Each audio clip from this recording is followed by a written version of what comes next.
United States Army presents The Big Picture, an official report produced for the armed forces and the American people. Now, to show you part of the big picture, here is Sergeant Stewart Queen. Modern Army aviation is today a highly specialized field. The pilots who fly the Army aircraft have been carefully trained in many skills over and above piloting. The aircraft have each been designed to do a particular job and to do it well. For no one type of aircraft can be universal in its application. Some of these aircraft carry airborne troops, as for example, the Caribou. Some are designed for fast, low-level observation and reconnaissance missions.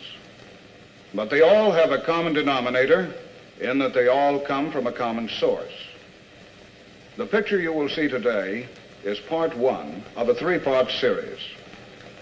This portion takes us back to the very beginning of aviation at Kitty Hawk, North Carolina.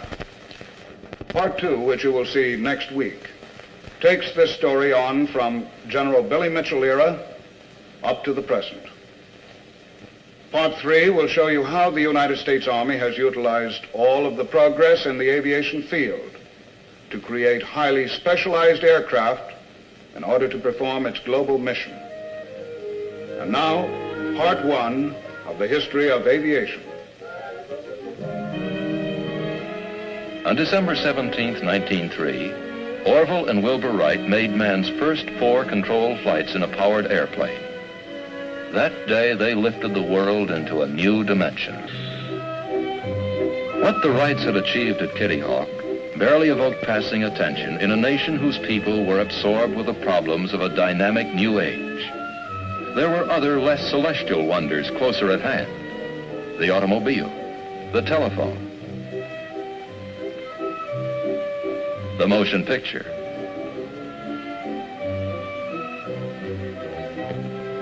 But at number 7 Hawthorne Street, December 17, 1903 was a momentous day. The young girl who was then the Wrights' housekeeper, Carrie Grumbach, remembers, I remember the telegram when it come, that they had flown. The telegram from Kitty Hawk had a special significance for the mechanic who worked in the Wrights' bicycle shop, Charlie Taylor.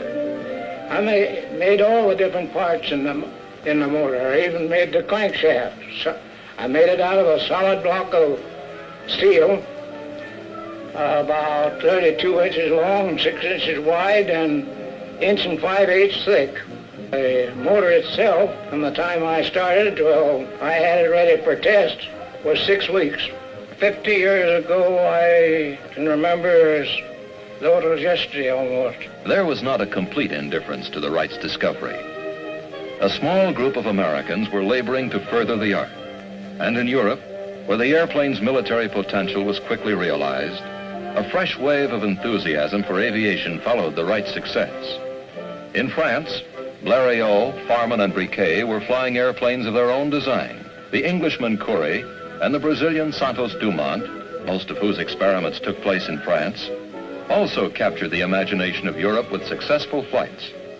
The Wrights had offered to demonstrate their airplane to the United States Army shortly after their first successful flights.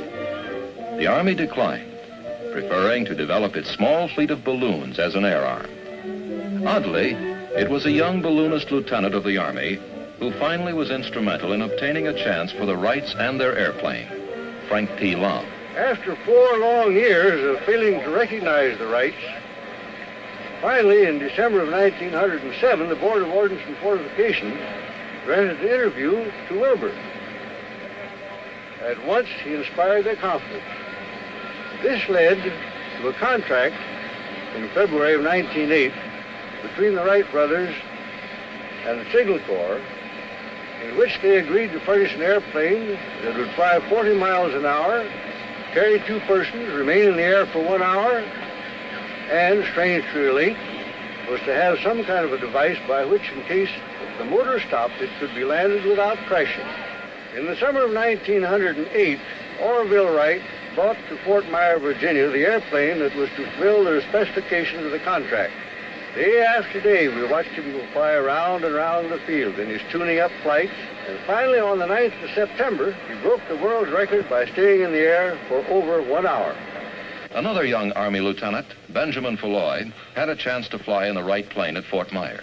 On the day following the endurance test with Grover Wright and Lieutenant Lom, the Orville, with a quiet little grin on his face, invited me to be his guest on the crucial and final cross-country and speed test.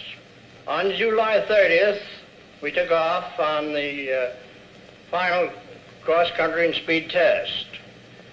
Shortly after we straightened out on the course for Alexandria, Orville, with this same little grin on his face, told me that if he had to land anywhere on the route, and he'd pick out the thickest clump of trees he could find and land on top of them. Fortunately, the little engine that we had at the time carried us all the way through without any difficulty. And we finally landed back at Fort Myer Drill Ground with 3 world records, cross country, 10 miles, altitude 600 feet, and speed 42.5 miles an hour. The United States Army had an airplane. The need now was for pilots. There in the fall of 1909, under Wilbur Wright's instruction, Lieutenant F.E. Humphreys of U.S. Engineers and myself were taught to fly, and at the end of some 3 hours, were soloed and told we were pilots. So in 1909, the military airplane was mated to the military pilot. Meanwhile, all over the world, aviation pioneers, encouraged by the Wright brothers' flights, were hard at work. The principles of flight were now widely known, and designers were applying them to many types of aircraft. Glenn Curtiss, Glenn Martin, and the Canadian J.A.D. McCurdy were designing and flying airplanes in competition and for exhibition. In Europe, the airplanes of Blériot, Paulhan, Farman, and de Havilland were demonstrating obvious advances in both speed and range. And in Russia, Igor Sikorsky was taking his first steps into the age of flight. And I remember very, very well the early interesting period in France in 1909 and 1910, when the very first attempts were made to push aviation from the purely original experimental flying to some kind of successful practical achievement. I have seen Blériot coming in the same factory to purchase his motor, on which a few months later he crossed the English Channel. At that time, I had my share of failures with the first helicopter, which was a fine machine, only it couldn't fly. Glenn Martin remembers an episode of his pioneering days. I've just been reading an old postcard sent by our family doctor to my mother, dated September 30th, 1910. This is at a time when I just began to leave the ground in a flying machine. And it says, "For heaven's sake, if you have any influence with that wild-eyed, hallucinated young man, call him off before he is killed. Have him devote his energies to substantial, feasible, and profitable pursuits, leaving dreaming to the professional dreamers." For a dreamer, Glenn Martin was attracting a remarkable group of clear-thinking young designers as workmen. The first to join him was Donald Douglas. My first memory of things in aviation was seeing the first Wright airplane demonstrated for the Signal Corps in 1908 at Fort Myers, outside of Washington. So I took the streetcar and one thing and another and got out to Fort Myers. Well, there she was, as I had seen her pictured, the old Wright pusher. And there were Wilbur and Orville. And there was that old launching device that kind of looked like a guillotine, and they had the airplane perched up at the starting part of the track and the weight all ready to go. And then, as I recall, it was Wilbur that got into the machine with, I guess it was Colonel Lom, and they pulled the old latch, and off she went. One of the first pilots was Roy Nobenschuh, who was a balloonist even before he became an airplane pilot. Gentlemen, I'm pointing out right back of the pilot was Walter Brookins. Walter was a great pilot. His judgment was uncanny, but he was very temperamental. As a matter of fact, he, Arch Hoxie, and Ralph Johnson was the three best pilots that the Wright Company had, and each one tried to outdo the other. The ambitions of some designers went far beyond their skills. As Igor Sikorsky has said, In the history of aviation, there have been many contraptions which, to the good fortune of their inventors, failed to fly.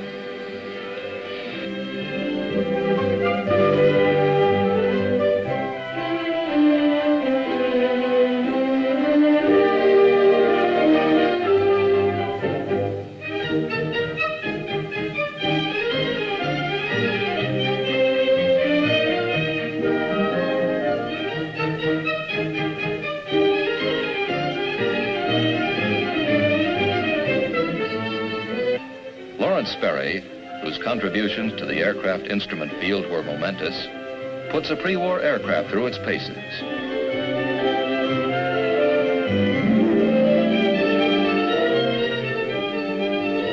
All this ferment, however often it seemed to lack direction, was contributing in one way or another to the growth of aviation.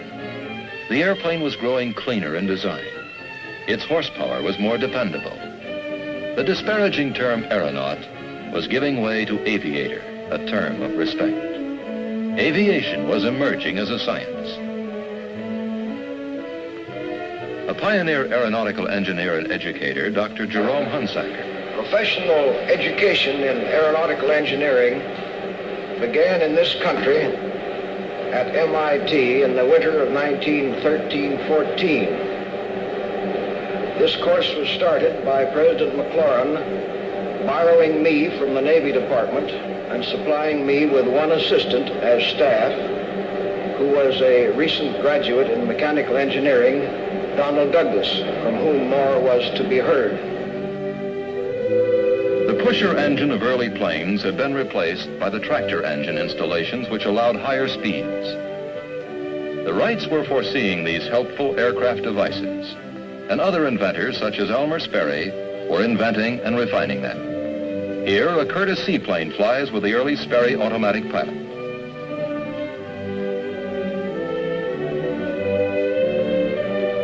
Almost without exception in the first decade of the airplane, the designers were pilots.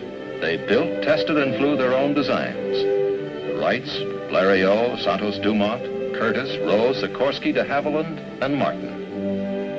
At Glenn Martin's, a band of engineers and craftsmen had gathered together whose names in time would be synonymous with aircraft designs of world rank.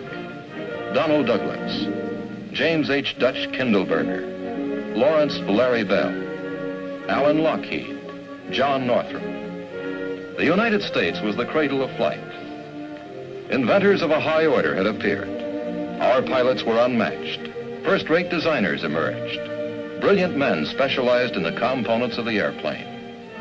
But as a pioneer who specialized in aircraft horsepower, Frederick B. Rentschler summarizes. Prior to World War I, our most important contribution to aviation was the flight of the Wright brothers. From December 1909 to March 1911, 13 months, the entire United States Air Force consisted of one officer, myself, one civilian mechanic, 8 enlisted men, 1 airplane.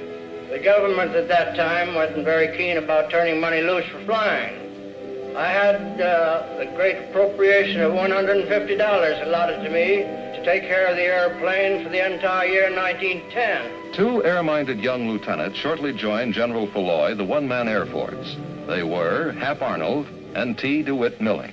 Looking back 42 years ago to March 1911, the month in which General Arnold and myself were ordered to Dayton to learn to fly with the Wright brothers, and to think of the plane that we used at that time and see the advance that has been made since, it seems incomprehensible that one man in his own lifetime could live through such progress. After our very brief period of instruction of about a week, 2 to 3 hours in order to learn to fly, we were sent to College Park, Maryland. We immediately started in to try to find some method by which we could develop, from the standpoint of taking photographs, using the machine gun, dropping bombs. The air arm of the United States Navy began under equally apathetic circumstances. Naval Aviator Number 3 was Admiral John H. Towers. In the autumn of 1911, when I was quite a young naval officer serving aboard one of our battleships, I got the idea that I wanted to learn to fly, that naval aviation would amount to something for naval purposes. So I put in a request to the Navy Department, and they came back and quite frankly said that they didn't believe aviation would ever amount to anything. But if it turned out to be otherwise, they would consider my request. During that winter, Congress appropriated money for the Navy to buy 3 airplanes, so they were in it whether or not they wanted to be. And then they decided to select 3 officers to be taught to fly as part of the contract with the manufacturers of the airplanes. I was fortunate enough to be one of those 3 officers. The other 2 were Ellison and Rogers. I also became a very close friend of Glenn Curtis and was associated with him throughout his whole life. The man had an enormous amount of vision. He had already conducted, in cooperation with the Navy, tests of landing an airplane on a platform, on a cruiser, and also of taking off. But he had in his mind then the idea which later developed into the powerful carriers that we have today. The airplane now had official recognition, both from the Army and the Navy, but it was a cautious acceptance. The time-forged armament still held sway. When the fledgling Army flyers experimented with a primitive bomb sight and a Lewis machine gun, installed in aircraft at College Park, Maryland, they landed and foresaw whole battles that someday might be fought in the air. The War Department promptly pierced that bubble. An official spokesman pointed out with finality that the Army had airplanes for just one purpose: reconnaissance.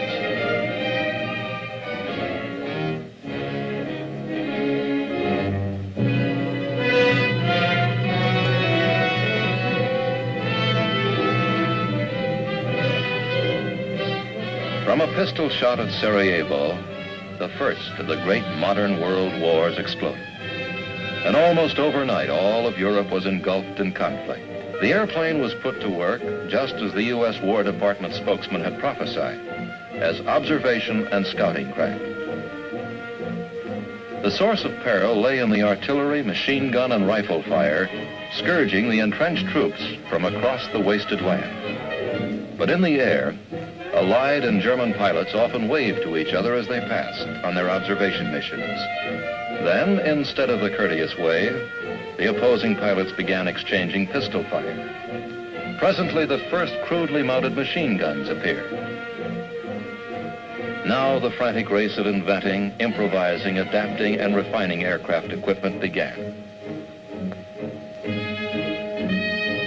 Quickly, the Germans countered the hand-operated machine gun by installing upon their aircraft the invention of Tony Fokker, a machine gun synchronized to fire through the aircraft propeller. A paramount lesson that the Allies were to remember a generation later was being learned in air warfare for the first time. No design capable of still further development could be frozen. While the single-engined airplane had been engrossing most designers, in Russia, Igor Sikorsky. In 1912, I decided that the time came to build a large machine with several motors. At that time, I was certain already that the future of aviation will be connected with fairly large aircraft. In 13, I completed my first 4-motored airplane, the Grand. The ship proved a complete success. It flew quite well. The Grand's military successor, the Ilya Muromets, was the first 4-engine bomber in world history. It struck time after time at the Central Powers on the Eastern Front. The internal combustion engine now became an instrument of intensive technical development. The first successful engine had not been developed until 1860. One of the world's foremost engine designers, Leonard S. Hobbs, recollects its history. It starts out actually with a little-known Frenchman by the name of Lenoir, who has never gotten the credit he deserved. He built and actually marketed the first internal combustion engine, and it was from his engine that the Wright brothers were able to build one. Of course, the early pre-war power plants are fairly well known, the Anzanis and the Curtiss OXs. The First World War did mark a great advance in power plants. First, there were the rotaries, the Clergets, the Nombrons. Then there was the Renault engine, which was a very good French engine. The British RAF engines. Toward the end of the war came the very beginning of what I think is the modern engine. First, there was the Hispano Suiza with its solid block and a valve arrangement which is standard in a lot of engines to this day. Also, out of the First World War came a remarkable German effort, the BMW. Now, this engine is the first engine that I know of in all history that attempted to overcome the effects of altitude on power.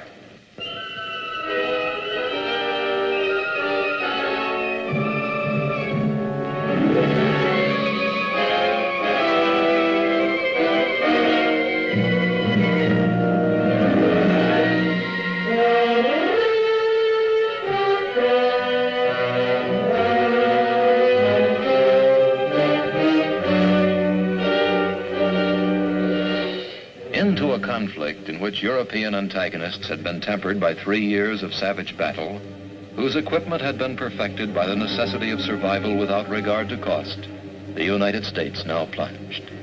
It was the world's 14th ranking air power, with only 28 airplanes, 65 pilots, supplemented by 50 flying students. Its Navy combat air arm was even smaller. Its industry lacked integration. The nation that had allotted Benny Falloy $150 in 1910 for maintenance of that year's Air Force promptly voted $600 million to fulfill a plea by the Allies to have 5,000 airplanes and 4,500 pilots on the Western Front by the spring of 1918. Our national mistake was the assumption that an instrument as dynamic as the airplane could be designed, tested, and developed overnight. Thousands of rookie pilots training in the United States and in England and France had an inspiring example of American air combat performance through the brilliant exploits of the Lafayette Escadrille, a team of American volunteers who had joined the Allied cause in 1916. But American performance had its hours of frustration. One of the first young pilots to see action in France with the 1st Aero Squadron was Oliver P. Eccles. We'd been equipped with a new type of French airplane with a new and very much improved engines. These airplanes were assigned to us. The squadron had the strength of 18 airplanes, and we were assigned the mission of supporting one of the American divisions one afternoon in the attack. Our airplanes took off 18 strong. During the afternoon, all of the airplanes force landed from engine failure. Fortunately, none of them behind the enemy line. The pilots of World War I made the term dogfight synonymous with their work. America's top ace, Captain Eddie Rickenbacker of the famed 94th Hat-in-Ring Squadron, reflects on the different approaches to combat of the pilots of World War I and the pilots of today. That individualism was possible because the planes were much slower. You'd stay in maneuver. Whereas today, it's impossible because of the tremendous speed, the difference of 100 miles an hour and 600 or 700 miles an hour. We had 150 horsepower. Today, if they haven't got 5,000 or 6,000 horsepower, it's no good. We had 2 little pop guns, 30 caliber, that would shoot sometimes 450 rounds a minute. Today, they've got 6 and 8 50 caliber guns that'll shoot 1,000 rounds a minute. A naval officer whose career has bridged 2 wars in aeronautics, Admiral DeWitt C. Ramsey. From the outset, the Navy's problem has been to bring aircraft into the mobile operating forces of the fleet. The real beginning of naval aviation, let us say, took place in England, where during World War I, the latter part of it, the British converted two ships, the Furious and the Argus, and built into them the features which were desirable for aircraft launching and recovery. As a result, the Navy embarked on an initial program of converting the old Collier Jupiter into our first flat top, the Langley. In 1918, as the war began to move toward its climax, American aircraft equipment still had not entered combat. An intensive effort was being made to perfect the Liberty engine. Before the Liberty or any other aerial product of the United States designing boards could be put in action, the final critical offensive of World War I had begun. Millions of men pulled out of trenches to attack or retreat. Above them, to be sure, planes flew in bombing and strafing missions. Individual pilots whose names became legendary met in dogfights. Germany's von Richthofen, France's Fonck, Canada's Bishop, Germany's Goering, and such American aces as Rickenbacker, Luke, Lufberry, Vaughan, Springs, Kindley, Landis, Schwab, Hunter. After the war was over, a great many of American boys had been taught to fly, but they didn't get to the front. Of course, after the war was over, they had nothing to do, and there were a great many surplus airplanes. And that is the period when you hear so much about the days of barnstorming. After the war, with all these surplus airplanes, a lot of the fellows who had been taught to fly then decided to go out and carry passengers and do stunts and regular exhibition flying, principally at the county fairs and state fairs and things of that sort. Both the Army and Navy Air Arms shortly were reduced once again to organizations hardly larger than the membership of a civic club. Yet in both services, the men who remained were uniquely zealous advocates of their calling. Army pilots already had inaugurated airmail service on May 15, 1918, a service that had been under discussion since 1910. William Boeing, who had entered aviation in 1916, was instrumental in starting the first international airmail service on the North American continent. In 1919, Eddie Hubbard and I took a flight up to Vancouver, BC. On our return trip, the postmaster at Vancouver handed us a mail sack for delivery to the postmaster at Seattle. This was the first international mail ever carried by plane into the United States.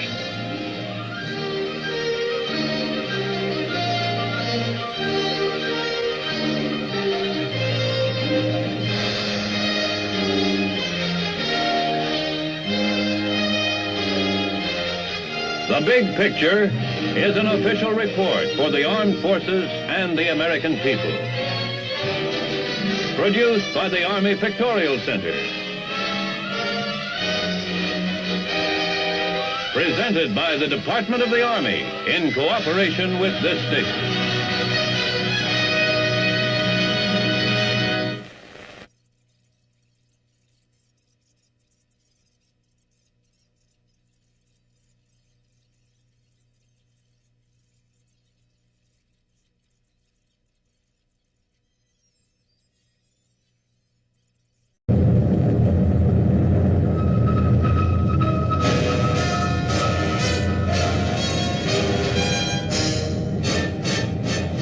The United States Army presents The Big Picture, an official report produced for the armed forces and the American people. Now, to show you part of the big picture, here is Sergeant Stewart Queen.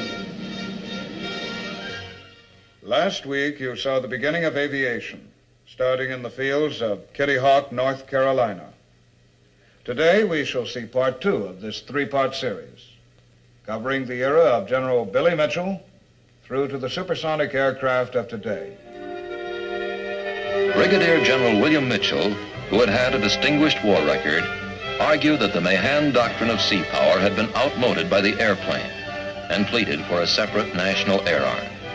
He contended, in seeking a $60 million appropriation for Army Air Services, or about half the cost of a single battleship, that the United States could begin developing an air force which could hold mastery of both the air and the seas. Larry Bell was still with Glenn Martin when That resulted in Congress bringing about a test wherein one of the targets that we were supposed to sink or try to sink was the famous Friesland.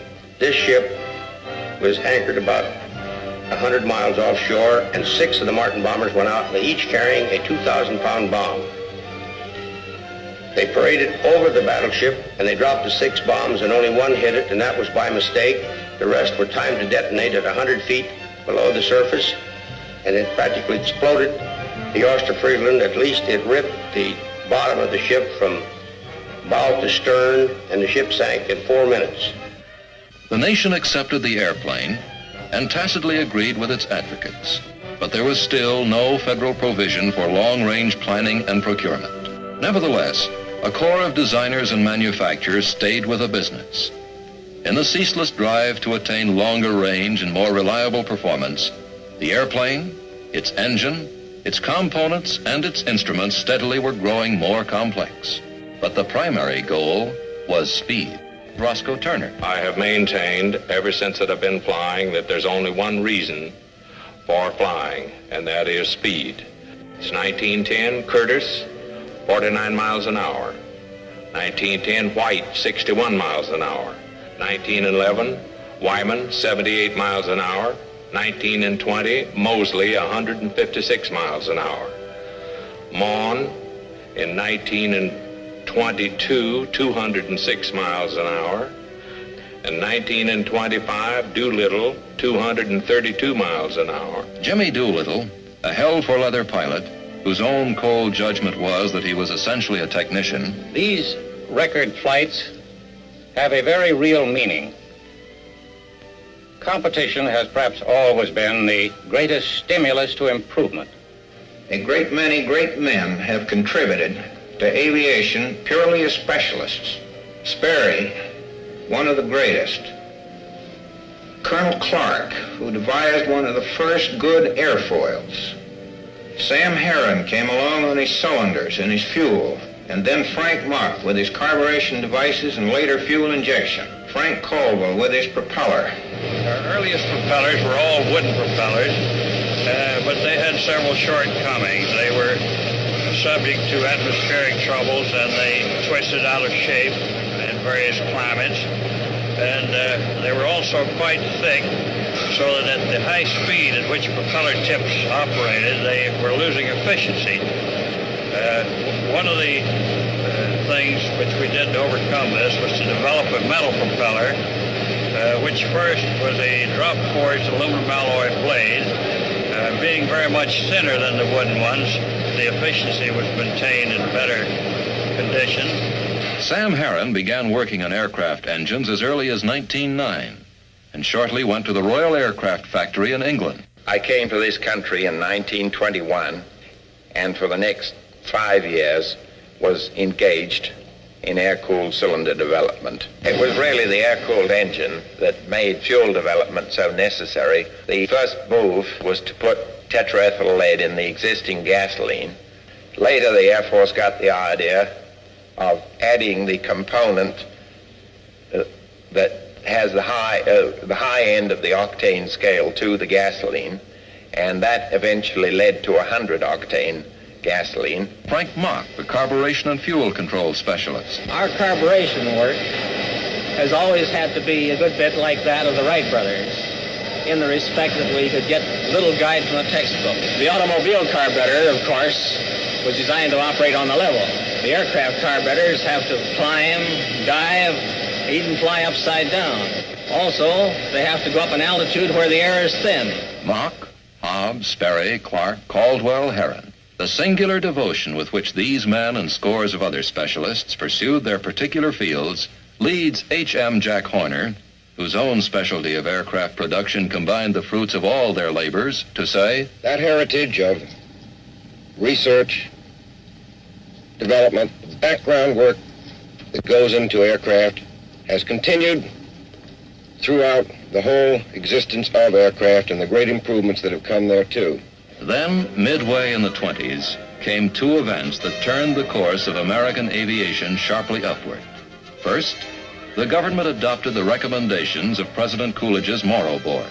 These called for a sustained aircraft procurement program built on the foundation of a privately operated and technically competitive aircraft industry. Although both military airmen and technologists were convinced that the airplane long before had outgrown its function as a scout, the bulk of our aircraft still consisted of observation planes. Now, new, more powerful engines began to emerge for advanced aircraft, which both services had developed. The nation moved rapidly from a third-rate air power to international leadership. The second event was the successful dream Charles Lindbergh made come true.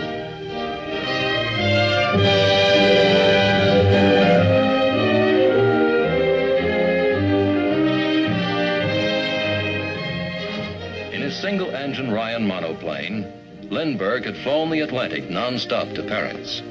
2 weeks later, carrying Charles Levine as a passenger, Clarence Chamberlain flew the Atlantic and landed in Germany. First of all, we were trying to beat Lindbergh away. And second, we had to keep our plans a deep, dark secret because we had overheard Mrs. Levine say, if I thought my Charlie was going in that airplane, I'd burn it up. We finally got away about 6 o'clock in the morning on the 4th of June, 1927. The first 1,000 miles to Newfoundland was through with good weather. The only trouble was we had headwinds. And our tests on Long Island showed that we could fly for 40 hours at 100 miles an hour. Well, on the flight up to Newfoundland, we were only making 70 miles an hour. And 70 miles an hour for 40 hours is 2,800 miles. It was 3,200 to land on the other side, leaving the last 400 to swim. Well, fortunately, the wind shifted after we left Newfoundland, and as you see, we made it. The unusual engineering accomplishments of our American aeronautical industry began to bear fruit in the late 20s and early 30s. From a military point of view, for the first time, our various types of combat planes were unmatched abroad. Moreover, we found the solid beginning of commercial air transport. Two famous Army pilots, Carl Toohey Spots and Ira Aker, flew 7 days in 1929 without landing. The question mark flight was an endeavor to use refueling as a means of keeping the plane in the air for a long time. The driving inspiration behind it, I believe, was Ira Aker. The flight did prove that refueling was practical. General Aker remembers an incident that forecast the need for equipment which would permit line flying. In 1919, flying in the Philippines from Manila to Stotsenburg, our station at that time, I ran into a typhoon, and the rain was so heavy that I couldn't see the horizon. I fell in a spin, and only the fact that the Manila Bay was yellow and the rain was darker was I able to recover from the spin and fly home. To my surprise, I found for the first time that when you couldn't see, you couldn't fly. I described this to Lieutenant Longfellow, later General Longfellow in the Second World War, and we began some crude experiments by hanging a plumb bob down across the instrument board and by putting a carpenter's level on the longeron, and got so that with these two aids, we could fly through cloud, through several thousand feet of cloud. 10 years after General Aker's Manila experience, Jimmy Doolittle, in association with the Sperry Company, tackled the problem. I made the first blind flight, the first completely blind flight, taking off under a hood, flying a prescribed course, and landing back under the hood without ever having seen out of the airplane. This doesn't sound very important now, but out of that came two instruments, the artificial horizon and the directional gyro, that are today standard equipment on every commercial airplane and every combat military airplane. The Great Depression had come. The industry was hard hit, but nevertheless, new companies developed to meet the increasing complexity of the airplane and its growing use of metals, electronics, and automatic controls. Dutch Kindleberger departed from Douglas to take over North American. Companies were formed bearing the famous names Bell, Fairchild, Northrop, Beech, Cessna. A World War Navy pilot, Leroy Grumman, left civil engineering to enter aviation. We knew that a conventional airplane wouldn't get us an order. We finally ended up with the design of the first military fighter with retractable landing gear, for which we got a contract and which proved to be highly successful, having a speed far in excess of any current Army or Navy fighter of that time. The 30s also were the years in which each summer fierce competition was held to determine the best of the airplane breed. Proof of the individual airplanes, engines, and pilots came in the national air races. With thousands looking on, the legendary pilots raced. Doolittle, Hazlip, Turner, Whitman, Levere, Goulbach, Newman, Fuller, Jacqueline Cochran. And flyers still flew against the clock, across the continent, across the seas, and indeed around the world itself. Balkan, Post, Gatty, Byrd, Hughes, Amelia Earhart, and wrong way Corrigan. As the hour swung late in the 30s, the air races were curiously American. For in Europe and Asia, aviation was not a case of relatively puny efforts in some, such as America was providing, much of it from individual men and companies. Rather, the vast resources of powerful foreign nations now were thrown behind the construction of air forces designed to subdue the world or to defend against such aggression. In the United States, under the impact of a depression, Congress had scrapped the Morrow Board procurement plan and stopped providing appropriations for 1,800 military airplanes that had been scheduled. On New Year's Day, 1936, the Army Air Corps had only 300 planes fit for war duty.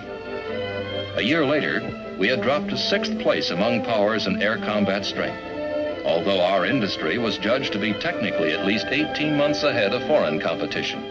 France had squandered a first-rate air power while she sat behind the Maginot Line. The British, too, had let the Axis powers outstrip them.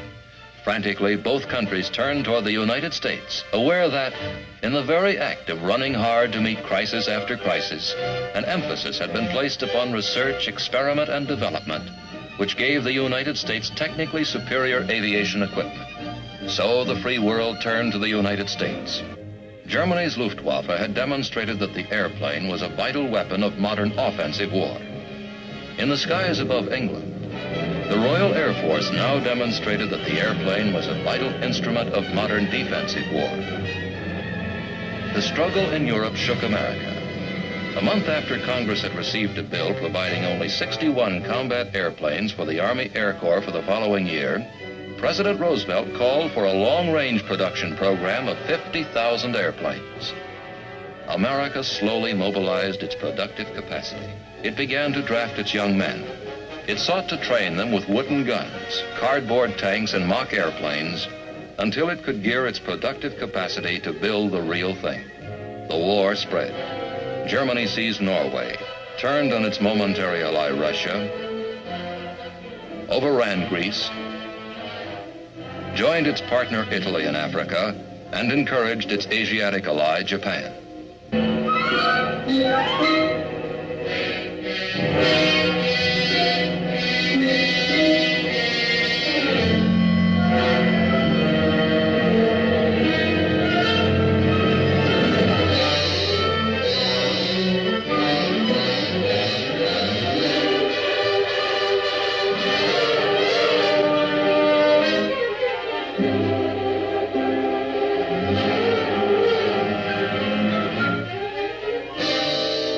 Nothing could have convinced the people of America more surely of the bitter nature of modern war than the sneak punch that Japan threw at Pearl Harbor.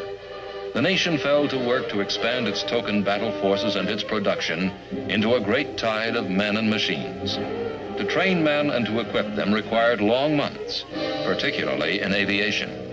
Immediately after the President's pronouncement in 1940, licenses are given to the automotive group largely to assist in the production schedules which lie ahead.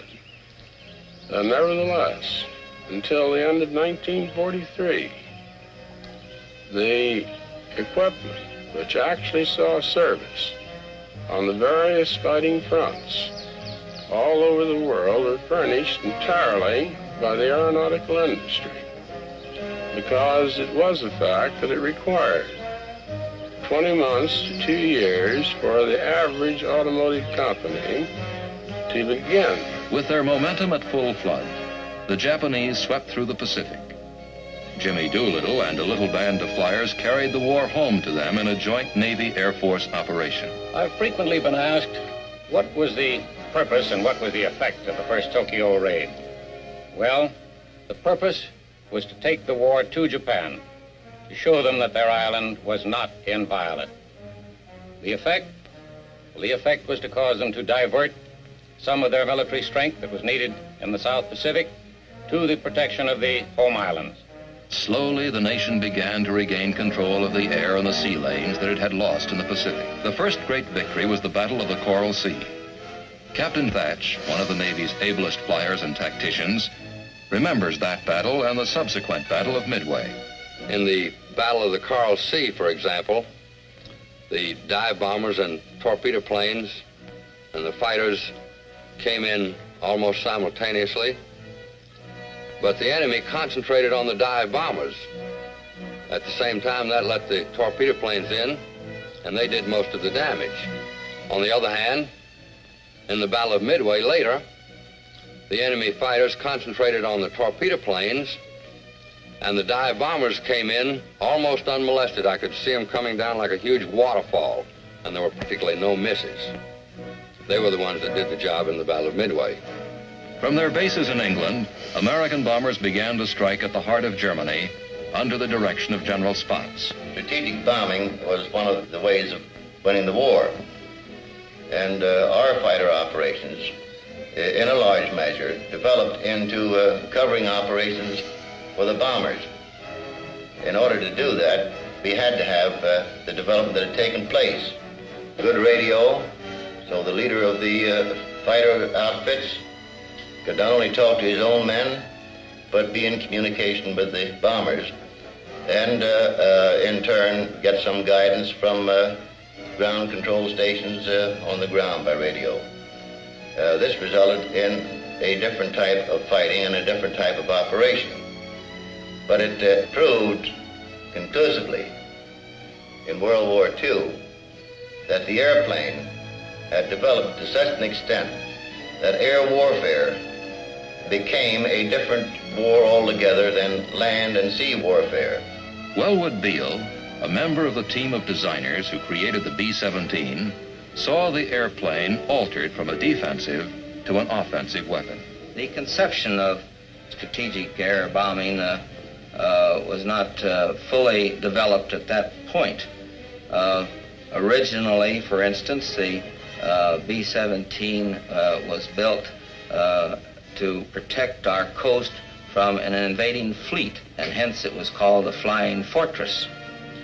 But when we got to England, it was obvious that to use these bombers to the greatest advantage, that we would have to not only get the enemy's supply lines, but the places where he manufactured his military equipment. The British thought it would be easier to do it at night. They'd have much greater chance of success and would be less vulnerable to enemy fighters. And they called their bombing saturation bombing. They dropped large numbers of bombs on a large industrial area.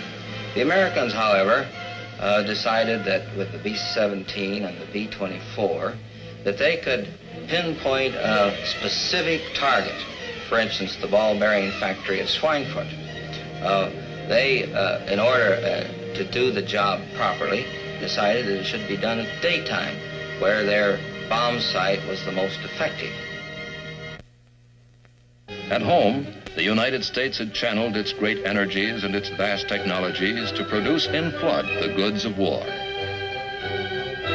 And now, with our allies, our integrated sea, land, and air combat team attacked.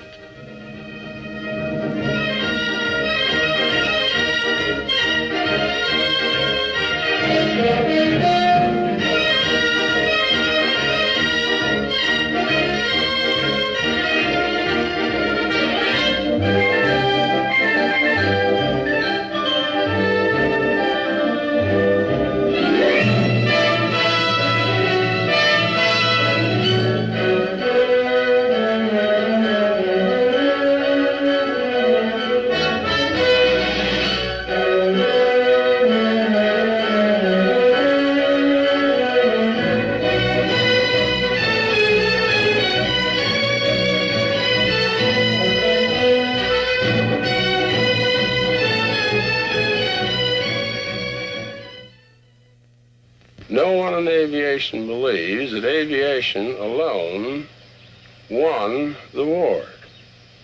We do believe that the war might not have been won by ourselves and our allies, except that we had control of the air.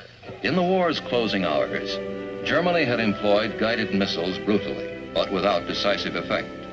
Simultaneously, England and Germany had put a few airplanes in the air powered by a radical new type of engine, the jet turbine. The jet became really important in aviation.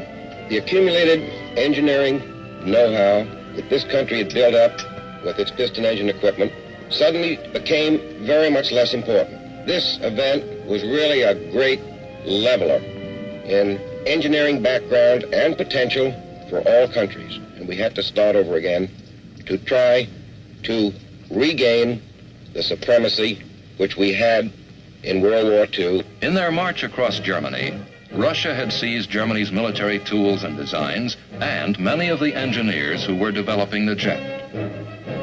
The Russians now increasingly saw the Allied victory in which they had been a partner as largely their own. The Western world was either bled white by the war or demobilized. Russia and its communist allies alone kept their armies intact. Their whole creed was one of force, and they began imposing that force on Poland, Bulgaria, Romania, and Czechoslovakia. Russia's abrupt belligerence forced this country's attention upon the air power we had let melt away. For the third time in little more than a generation, the nation set about building a modern air arm. This one to be shaped around the fantastic speeds the gas turbine engine provided. Then, in 1948, when the Russians sealed off the land corridors leading to western Berlin, the United States, England, and France countered with the famous Berlin airlift. From their bases outside the Iron Curtain, a steady stream of airplanes flew night and day, supplying West Berlin's 2 million residents with food, fuel, and medicine. Finally, the communists capitulated and reopened the land corridor. Then, they sent their minions into war in Korea. There, the United Nations chose to stand and fight. It was a strange, bitter, circumscribed war. The Air Force's prime striking weapon, its Strategic Air Command, was ruled out of bounds. The first sustained jet combat in history took place in a quadrangle of sky up to 40,000 feet above the Earth, but always south of the Yalu River. Russia sent aloft a first-rate jet fighter, the MiG. Only the Air Force's Sabre from the United Nations array of fighter planes could match it. It was a war in which transport airplanes flew 7,000 miles to deliver materiel and to return sick and wounded men. And it was a war in which the helicopter, with its ability to fly standing still and land anywhere, did a multitude of jobs. Among them, transporting literally thousands of wounded from the battlefield to rear area hospitals for prompt surgical attention. Under the impact of Korea, the nation had begun again to turn out modern aircraft in quantities. Mundy Peel, the chairman of the Industries Association. We as an aircraft industry are at the present time turning out about 14,000 airplanes. At the moment, we are a healthy industry. We have to pour back a tremendous amount of funds into research and development, funds that we earn when we make the airplanes. This is a very healthy thing. It creates competition. We want competition.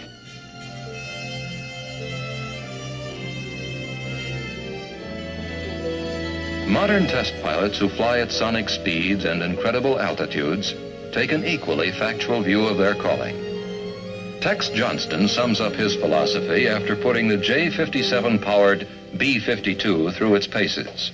After 12 years of testing, 10 years in the jet field, involving the first jet airplane to fly in this country, the P-59, the first rocket airplane to fly in the United States, the X-1, incidentally the first airplane to fly faster than the speed of sound, the B-47, the B-52. I believe all the more in the two old sayings. First, that one test flight is worth 1,000 expert opinions, and the other one for the flyboys, the altitude above you and runway behind you will never do you any good.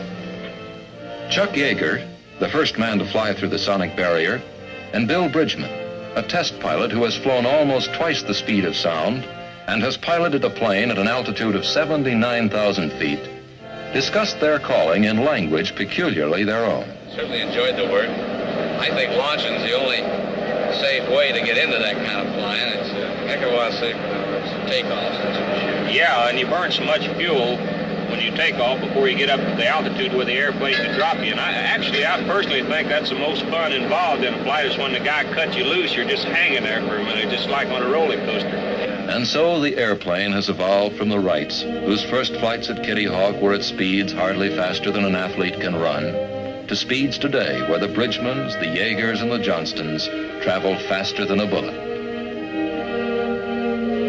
Horizons far beyond today's achievements still beckon.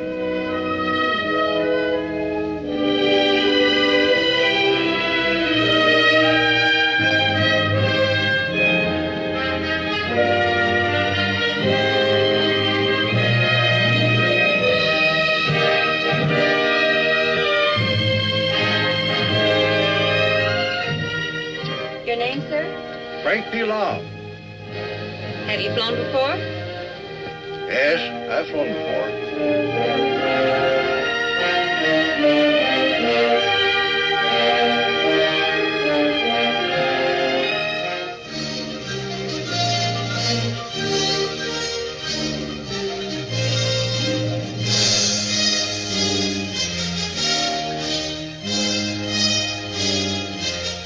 The Big Picture is an official report for the armed forces and the American people. Produced by the Army Pictorial Center. Presented by the Department of the Army in cooperation with this station.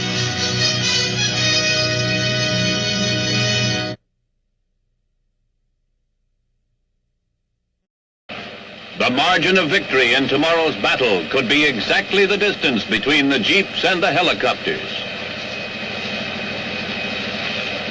Copters don't have to follow road maps, don't need bridges to cross rivers.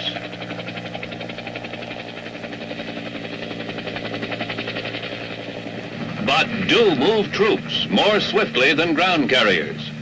In an age of nuclear firepower, mobility is a good defense.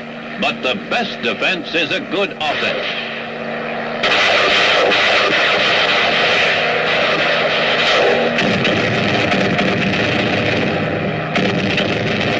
The fast-moving force is both hard to hit and hard-hitting. Tomorrow's battle lines will be fluid.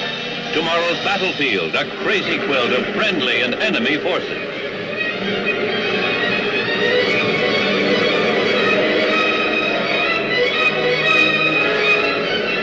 Force that can concentrate, hit, disperse, hit again, punch men and equipment into the breakthrough will be the irresistible force.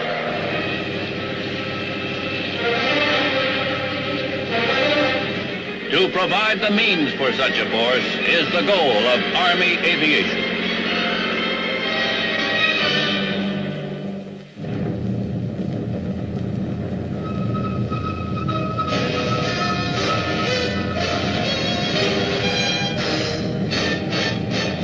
The United States Army presents The Big Picture, an official report produced for the armed forces and the American people.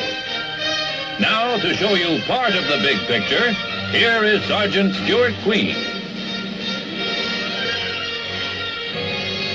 Army aviation is not a branch, not as it once was a corps, not a specialized unit, nor is it simply an adjunct to the artilleryman.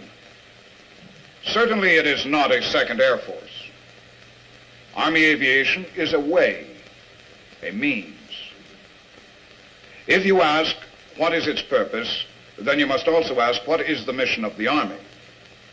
The purpose of Army aviation is to help the Army achieve its mission. Army aviation is a way of moving men and removing casualties, of funneling supplies forward and information back, of bypassing enemy troops and overpassing adverse terrain. In short, it represents an entirely new still evolving concept of fighting. The concept's goal is full exploitation of the sheath of air closest to the ground, the rapid, unhampered delivery of an attacking or reconnaissance force concealed in the wrinkles of Earth or behind the nearby horizon. This film speaks for the men and aircraft chosen to do this job. The men are the highly skilled Army aviators. The aircraft are the specialized vehicles designed to accomplish the Army aviation mission. The story of modern Army aviation begins at Fort Rucker, Alabama, the program's training center. The most significant thing about Fort Rucker is how it has changed. A few years ago, it was an abandoned infantry post, a remnant of World War II. Today, it is one of the most rapidly expanding units in the nation. A new community of homes has appeared in the sunny Alabama countryside, next to a new complex of airfields. A unique family of aircraft uses the airstrips. Each one is a specialist, each a winner of the stiffest competition, finally selected after years of research, development, and testing. The Army now has more than 5,000 fixed-wing and rotary-wing aircraft. Instead of referring to the helicopters as a family, we might call them tribes, for their names are Sioux, Iroquois, Chickasaw, Choctaw, Shawnee, Mojave. In some ways, all these copters and airplanes are alike, since they must operate right at the front lines, not from some asphalt base. They all possess the 2 R's of Army aviation. They're rugged and reliable. The World War II observation plane was the forerunner of today's Army aviation. The aerial observers spotted the target and told the artillery.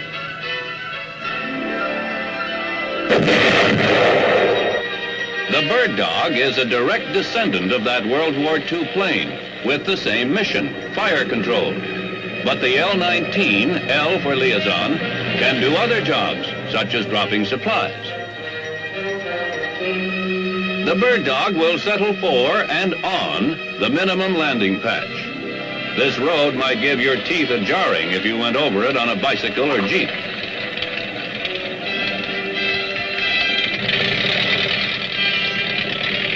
The L-19 lands in the length of 2 football fields. Very important when you must use areas not of your own choosing. The speedy Mohawk is much bigger than the Bird Dog, but doesn't need much more space to operate. This is the new AO-1, Airplane Observation 1.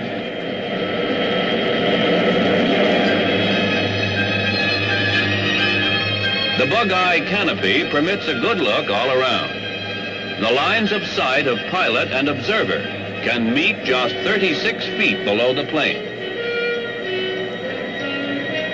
The wide-ranging Mohawk can see with all-weather radar and bring back film from cameras in the fuselage. If the Army has to move small teams a great distance within the battle area, it turns to the L-20 Beaver. An hour from now, this unit can be on a job 100 miles away. The ruggedness of the versatile craft can be testified to by bush pilots who fly it the year round in Alaska and northern Canada.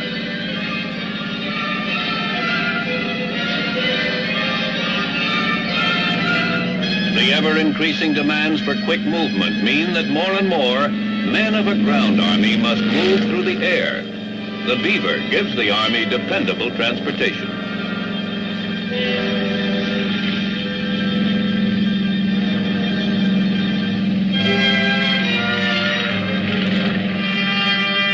The Otter is the Beaver's big brother. It may not look like a big plane, but 8 troops with all their combat gear can fit into the Otter's belly.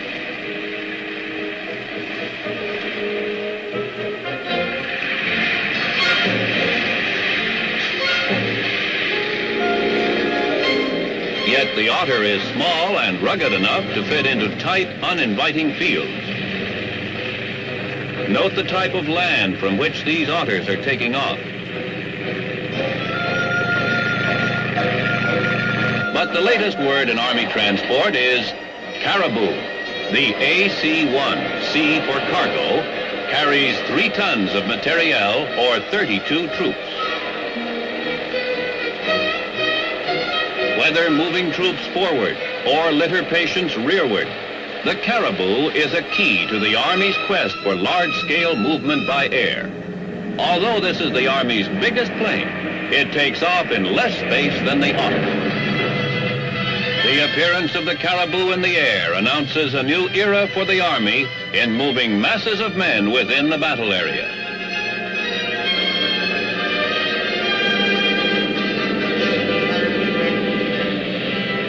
When a commander and his staff must get places in a hurry, they use the Seminole.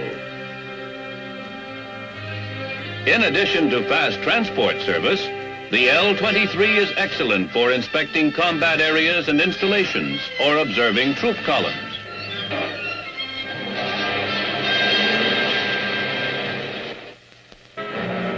This commander will be sitting down to problems at a post 100 miles away in the time it takes a commuter to get to work. But it's the helicopter that gives Army aviation its distinctive character.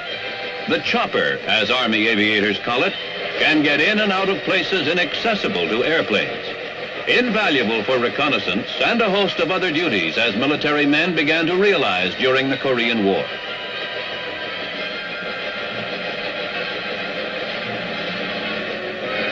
An observation vehicle such as the H-23 Raven can hover, change directions quickly, fly extremely low, take full advantage of terrain.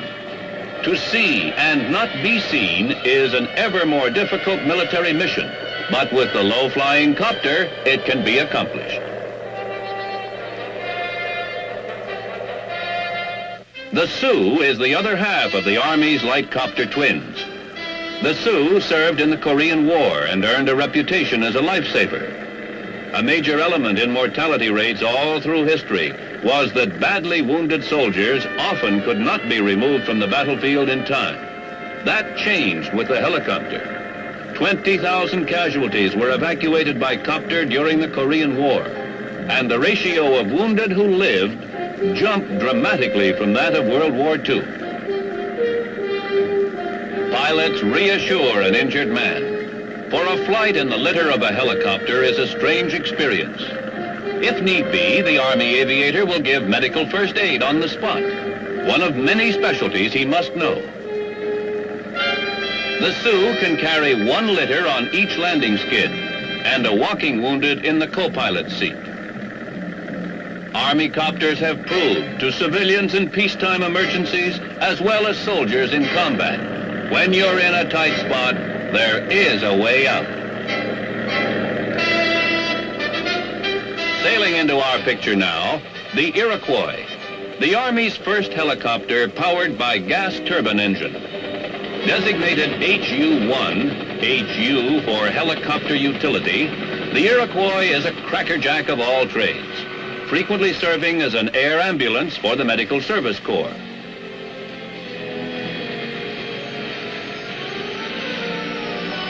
For the casualties, the ride back is the shortest possible. The Iroquois, sometimes called an aerial hot rod, has just set 7 international speed and climb records. This modern helicopter actually climbs faster than some World War II fighter planes.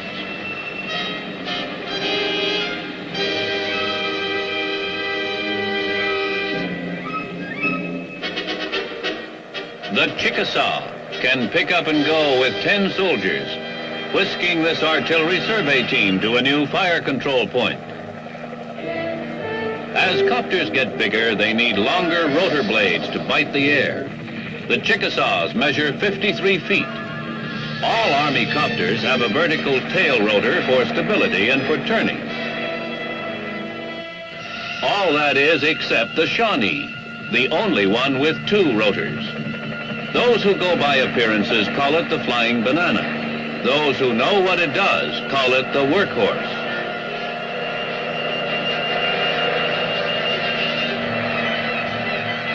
Without a copter, It would be virtually impossible to remove this damaged bird dog. But now the plane will fly again another day on its own.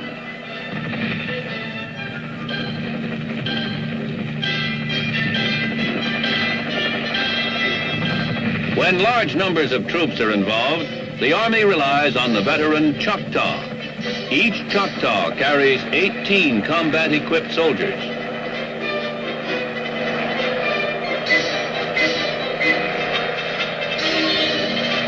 The H-34 also can ferry a jeep or howitzer with its sling.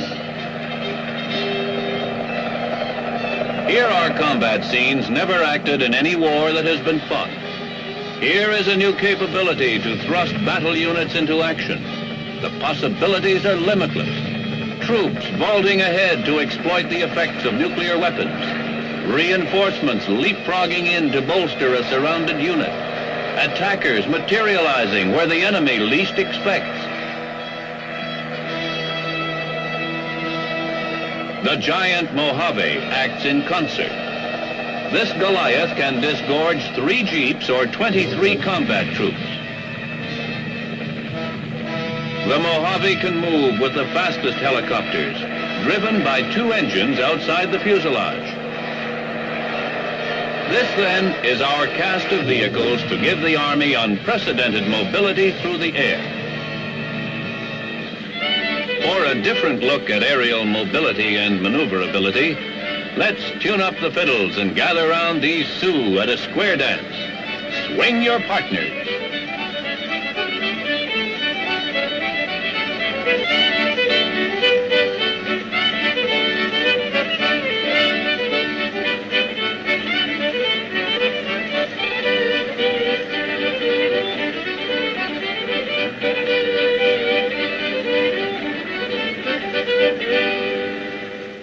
This was for fun and demonstration.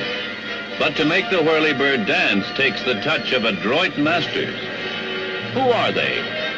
Army aviators are specially trained officers and warrant officers in infantry, artillery, armor, signal corps, Corps of Engineers, Transportation Corps, and Medical Service Corps.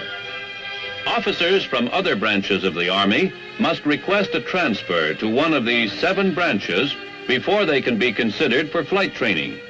For aviation is part of all but only these 7 branches of the Army.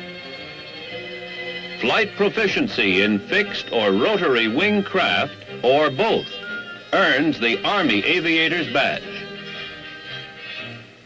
On completing flight training, aviators may go back to their respective branches to resume regular duties, but they commonly are assigned to what is called branch immaterial, that is, performing one of their flying specialties, such as casualty evacuation, wire laying, resupply, road reconnaissance, artillery control.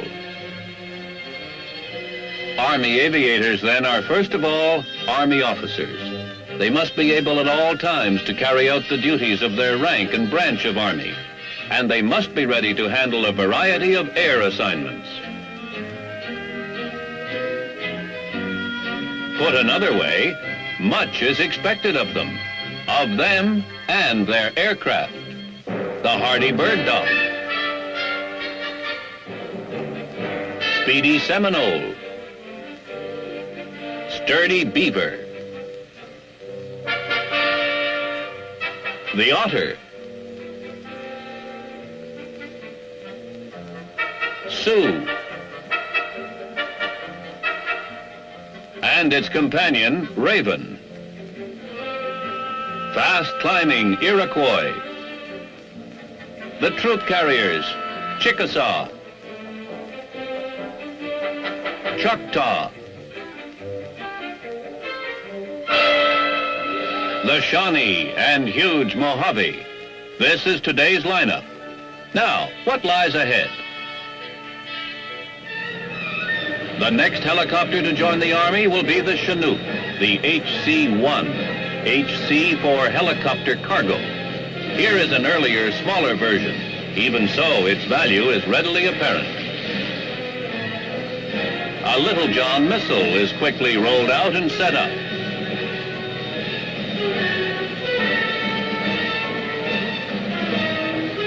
All it takes is 12 minutes from touchdown to deliver from close range a devastating Sunday punch. This is the later model Chinook, designed to carry up to 33 troops.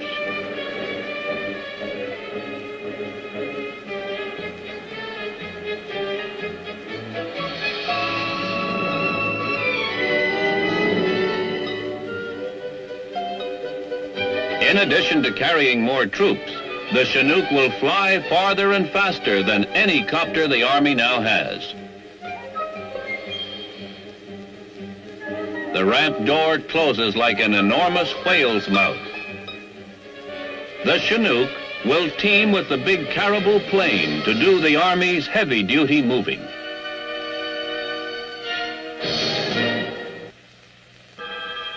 In the field of surveillance, the Army is aiming for a craft that can pick up and relay information in one operation. The plane's probing radar finds the enemy target.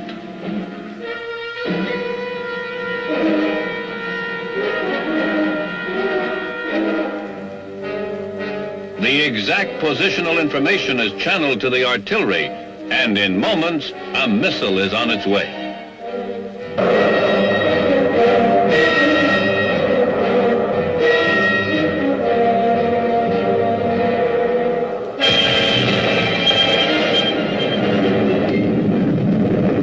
The Army now is working on unmanned surveillance systems.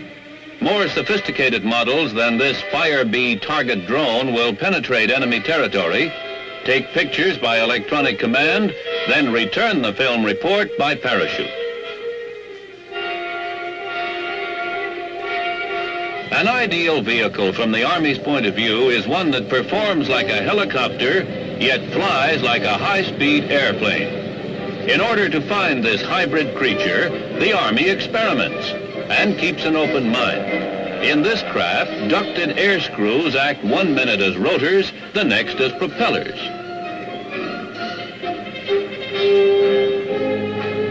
If you're undecided just where to set down, why, there's no rush.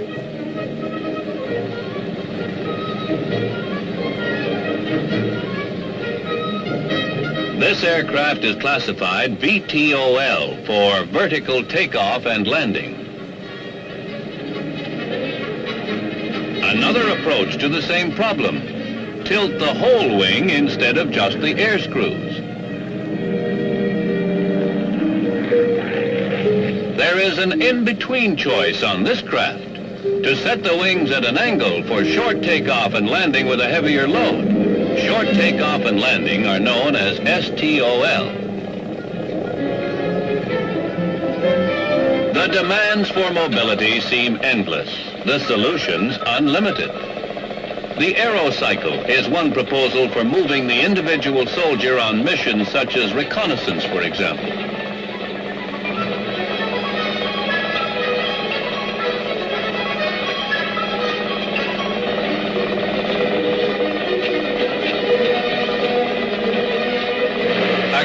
Needs something light, maneuverable, uncumbersome. This was one manufacturer's answer, and certainly a dream for anyone who delights in carnival rides.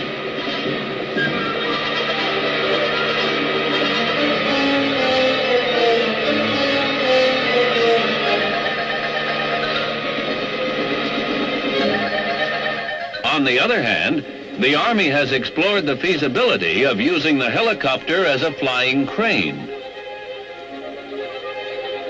A cardinal principle in the quest for mobility is that anything goes until proven otherwise. Take this convertible. Not exactly light as a feather, but it travels on air.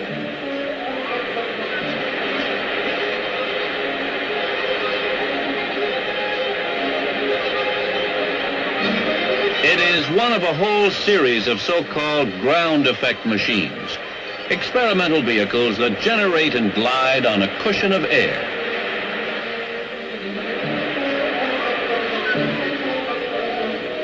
Air cushion vehicles come in all sizes and shapes, but in principle, They all operate like a vacuum cleaner in reverse.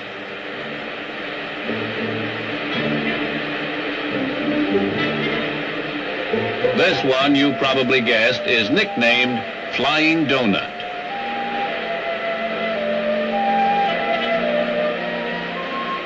A more compact model, tested at Princeton's Forrestal Research Center. Like the others, it is limited to the layer of air a few inches above the surface. This one is called the Flying Scooter. And what boy wouldn't like to have this magic scooter parked beside his house?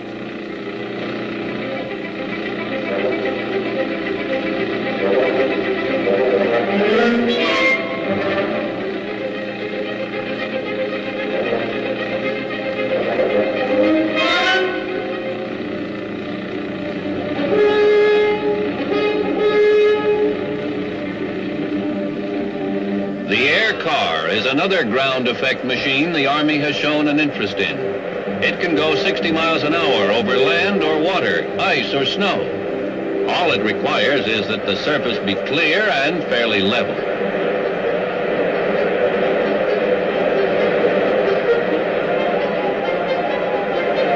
The air car is held up by 1/10 of a pound of air pressure per square inch. It is driven and steered by air jetted through side vents.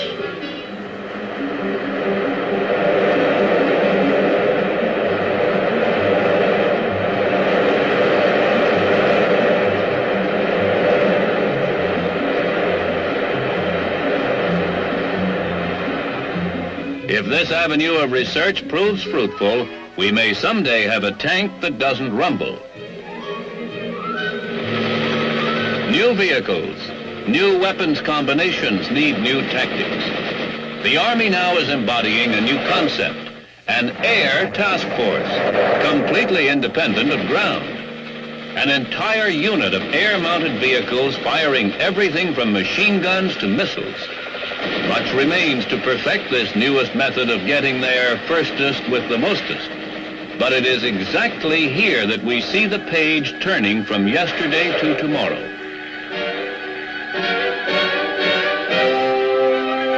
What all this is pointing to someday is a weapon and vehicle designed as one. A device that will fly extremely fast, low, quietly, be highly maneuverable, and fire the ultimate weapon.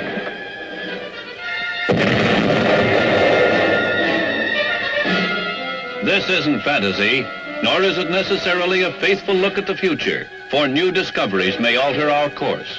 But it is the province of the Army, for the Army must think on 3 time levels: now, the immediate future, and the distant future, in order to fulfill its task of protecting us. To put these things in greater perspective is Brigadier General Clifton von Kahn, Director of Army Aviation. At the beginning of this century, combat soldiers had machine guns and fast-firing artillery. Yet they walked into battle just as the Roman legions had done. And there was one defense against the predominance of firepower: to dig in. And World War I was 4 years of trench warfare. Now, under the Germans in World War II, tanks, fighter bombers, mobilized and airborne troops converted the same basic armaments into the Blitzkrieg. And World War II was a mobile war. Since then, with the atomic bomb and the thermonuclear warhead, firepower has once again gained the ascendancy in military thinking. The counter-response has been for soldiers to disperse and again to dig in. Yet we must remember that our military doctrine and our history has always emphasized that wars can be won only by taking the offensive. Now the challenge to Army Aviation is to provide our commanders with the capability for their forces to fight here this morning and 100 miles off this afternoon, and this might be 100 miles in a variety of directions. This challenge means an around-the-clock readiness without being anchored to a stationary supply base. It means air vehicles as rugged and reliable as the Jeep. These aircraft must skim through the nap of the earth to avoid the eyes of enemy soldiers and radar. Our flying soldiers must be able to move 3-dimensionally and at a moment's notice and at great speeds in order to give new dimensions to combat. The commander and his men are armed with new options, surprise and threat, as well as attack. The Army ground commander, no longer shackled to earth, is limited only by his imagination. As General Hamilton Howze put it, it's hard to be audacious at the bottom of a foxhole, but in the air, just above the treetops, there lies one of our greatest hopes for victory on the ground.